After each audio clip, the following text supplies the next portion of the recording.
Right, so hello and welcome back to Books and Things, and welcome to another video in my Favourites Week series. Today I'm going to be telling you about my top 20 favourite plays.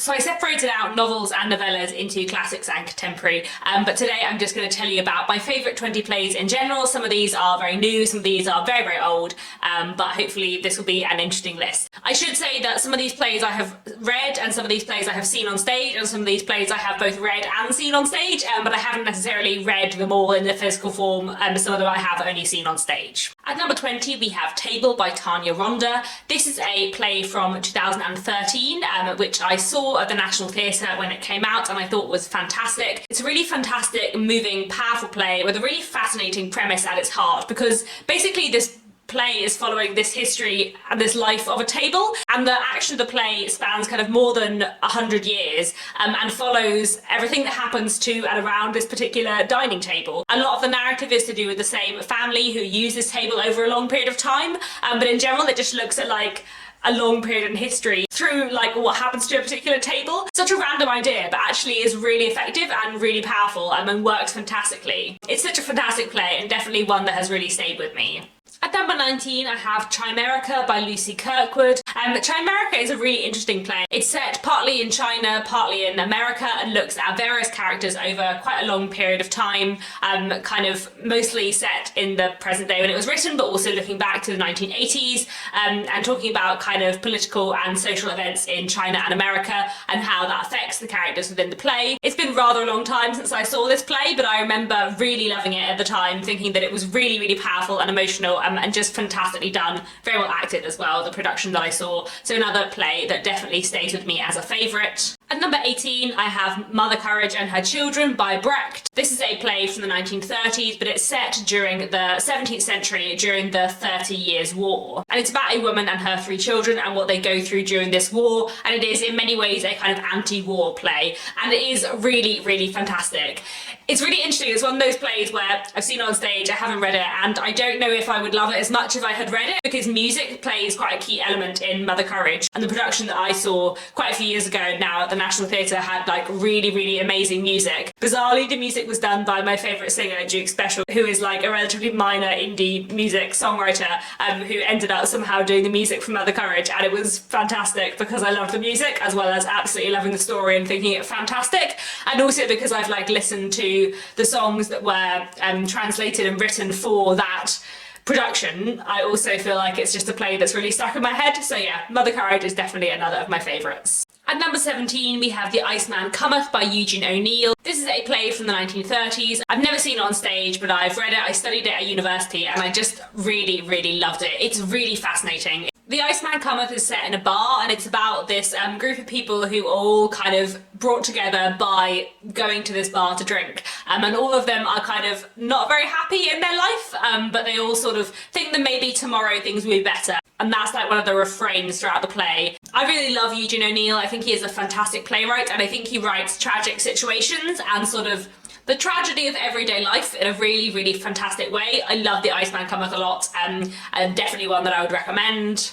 At number 16 I have The Glass Menagerie by Tennessee Williams. This is a play from the 1940s. It's one that I have read, and I also did see a student production of it at university, and I think it is a fantastic play. I really do think that like early 20th century American tragic playwrights are truly fantastic. There are some wonderful, wonderful early 20th century American playwrights who wrote like truly fantastic, really complicated, compelling, tragic stories, and Tennessee Williams is definitely one of them. I really love The Glass Menagerie. It is about a family, a mother and 2 grown-up siblings who are all kind of in a complicated situation and all kind of struggling in life, and it's about the relationships between them and another person who ends up coming into their household. It is sad and moving and powerful and clever, and I just love it a lot. At number 15 we have The Cherry Orchard by Anton Chekhov. This is a Russian play from 1903, and it's a fantastic one. I have read it, I studied it at university, I've also seen it once or twice, and I think it is fantastic. It tells a story of this kind of grand aristocratic Russian family who are very much in decline, and also a man who is kind of sort of involved with the family and now kind of operating on sort of equal terms with them, but comes from a much more working class background than all of them. And it's about the kind of complicated relationships between this family in this time where their kind of aristocratic world is falling apart.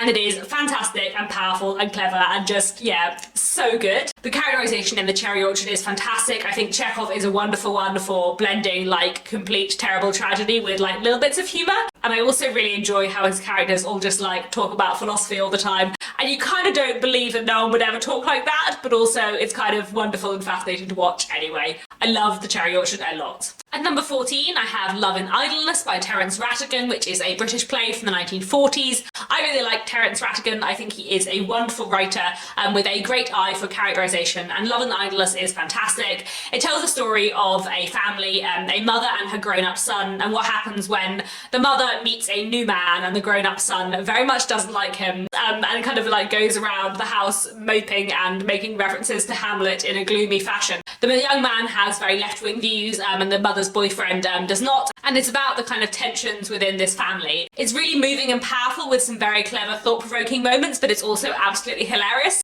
I saw a production of this at the Menier Chocolate Factory Theatre a few years ago, and it was just fantastic and I loved it a lot. Next, at number 13, I have Ghosts by Henrik Ibsen. This is a Norwegian play from the 1880s. It's chiefly about a woman whose husband died some time ago and her grown-up son kind of comes back home to see her, and when he does, various things about like the past of their family come back to the surface.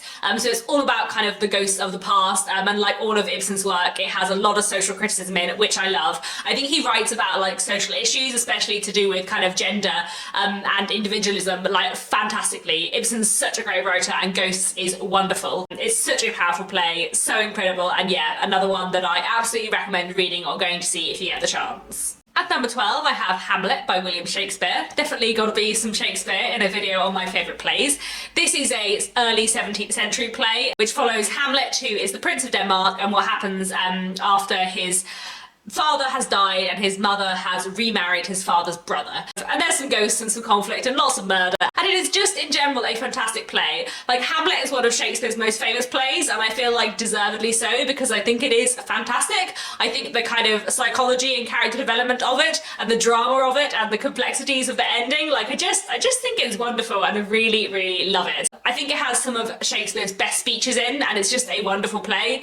It's one I have read and seen a few times as well, and I just think it is fantastic. At number 11, I have All My Sons by Arthur Miller. This is an American play from 1946 and a really fantastic one. I've never seen it on stage, but I read it, I studied it at university, and I absolutely loved it. And it tells a story of a family kind of after the Second World War and kind of the aftermath of the war and how it has affected them. There are two sons of the family. One of the sons of the family is missing in action and still hasn't returned home. The other one has. And the father, during the war, did some work in supplying material to the Air Force. And the play is kind of about the aftermath of the Second World War and the tensions between this family and the kind of guilt that exists within various members of this family. It is really fantastic. I love it. I think it is Arthur Miller's best play, in my opinion. It is really powerful, really clever, looks at this family and the complexities within it so wonderfully, looks at the Second World War as a period in history fantastically, and is just a really, really wonderful play. At number 10, I have You Never Can Tell by George Bernard Shaw.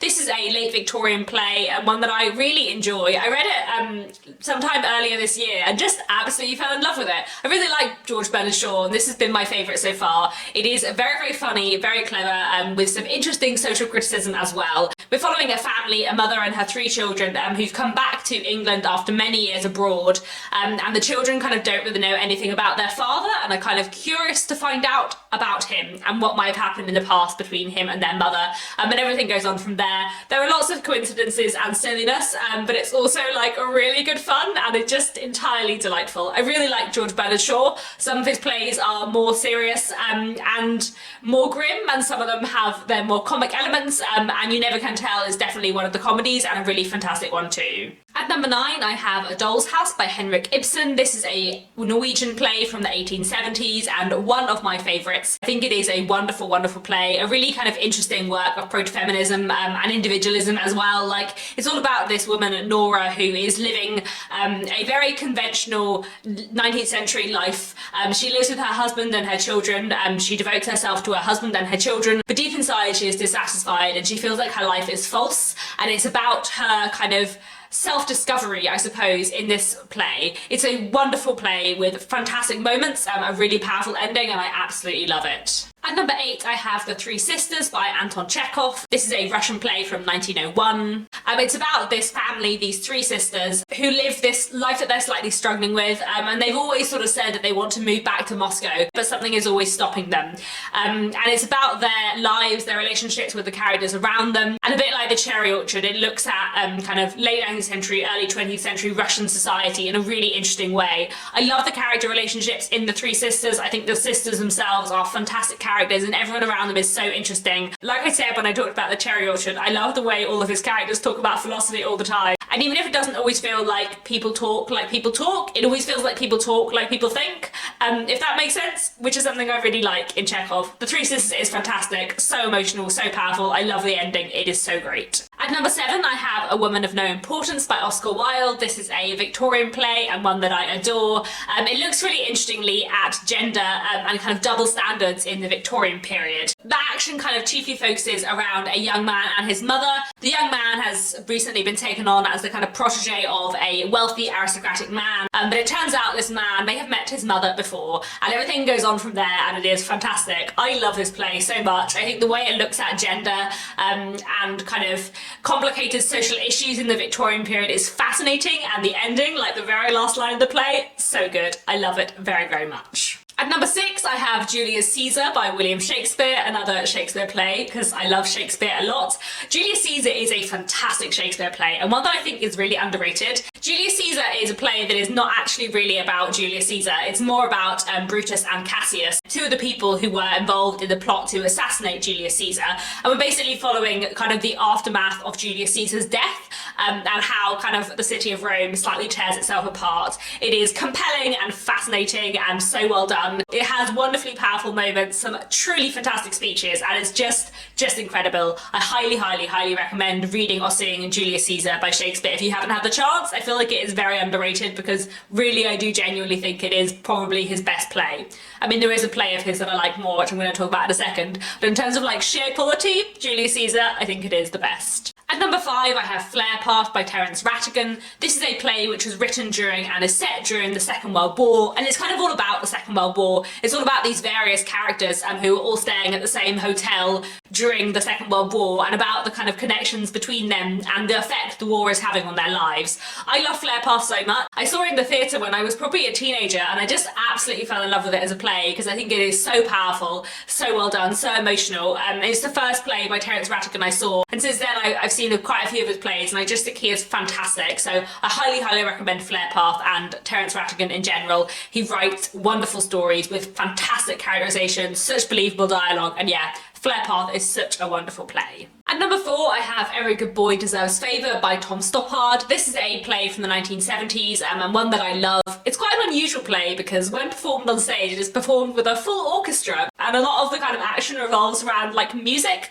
So it is set in a psychiatric asylum in the Soviet Union. And some of the characters who are in this institution are there because they do have mental health problems, and some of them are basically there because they're political prisoners. And we're following two characters. One of whom is a political prisoner, and then another character who believes that he can hear an orchestra in his head all the time. So the orchestra that is on stage is partly giving you like music to accompany the play, and partly also is the music that this man hears in his head. There are a lot of good things about Every Good Boy Deserves Favour. I think it looks at this point in time in a really interesting way, but also I love the way that it uses music in a really innovative way. I really like music when it's used in the right way in theatre, and I think Every Good Boy Deserves Favour is fantastic for that. At number 3, we have A Midsummer Night's Dream by William Shakespeare, which is my favourite Shakespeare play, and I think it is fantastic. I think Julius Caesar's probably like better if I think about it, but I love A Midsummer Night's Dream more. Partly I think because it was the first Shakespeare play I ever saw. I think it must have been one of the first plays I ever saw actually,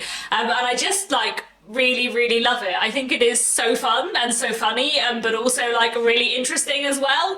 A Midsummer Night's Dream is one of Shakespeare's more kind of like fantastical plays. It's about these four people who are kind of like involved in a weird love square where various people are in love with other people and not with other people, and they are kind of like banished outside the walls of their city in order to like learn a lesson. And then the fairies of the forest start getting involved and decide to like put love spells on people to make them in love with different people, and everything goes on from there, and it is hilarious and weird. I really like Puck. He's one of my favourite characters in Shakespeare, and I just think A Midsummer Night's Dream is great. It is bizarre and wacky, but it is really fun and really, really entertaining, and yeah, such a great play. And number two, a very different play, I have Long Day's Journey into Night by Eugene O'Neill. This is an American play from the 1940s, which tells the story of one family over the course of one day. This family, the parents and their two grown-up sons, have had a very difficult time of it. One of the younger sons is very unwell, and the mother has struggled with addiction in the past, and the play follows his family over the course of one day as their lives get kind of progressively worse in very, very quick succession.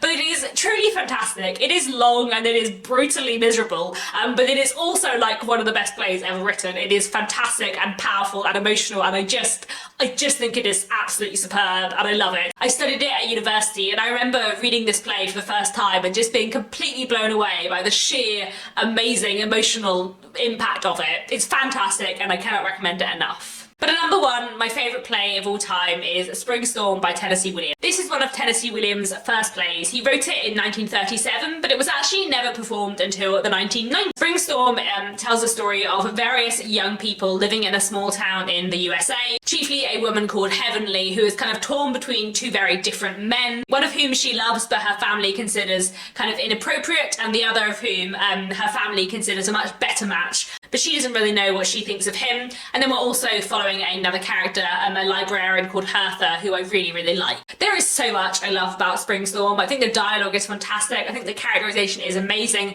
I think the emotional impact of this play is intense. I saw this on stage as a teenager, I completely loved it, and it's one of the only plays I've like seen and loved so much that I bought a physical copy of it and read it immediately afterwards, and I've read it a couple of times since then, and I always love it so much. I think I've mentioned this before, but not for ages, but Spring Storm is actually the work of literature where my channel name, Books and Things, comes from. When Heavenly and Arthur are talking, Heavenly always like dismisses Arthur's like intellectual pursuits, I guess, as books and things, in a way that just like really stuck in my mind and I found quite entertaining.